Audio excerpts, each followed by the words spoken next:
Hierdie week se tema is ons lyfie. En ons praat vandag 'n bietjie oor ons gesiggie. En ek het 'n maatjie hierso, maar hierdie maatjie se naam is Piet Kokkewiet. Maar Piet Kokkewiet het nie 'n gesiggie nie. Arme Piet, hy kan nie praat nie. Hy maak so Hy het nie 'n mondjie nie. Hy kan nie ruik nie, want hy het nie 'n neusie nie. En hy kan niks sien nie, want hy het nie oogies nie. So ons gaan 'n bietjie vir Piet 'n gesiggie maak, hoor? Kyk gou mooi wat gaan ons doen. Ons gaan vir hom 'n mondjie opplak. Ons gaan vir hom oortjies opplak. Ons gaan vir hom 'n neusie opplak, nee, want ons ruik mos met ons neusie. En dan gaan ons vir hom 2 kolletjies plak vir sy oogies, nee.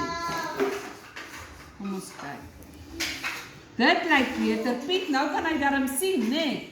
En dan net om vir Piet 'n bietjie mooi te maak, gaan ons vir hom 'n bietjie hare opsit. Jy kan self kies hoe mooi wil jy sy haartjies maak.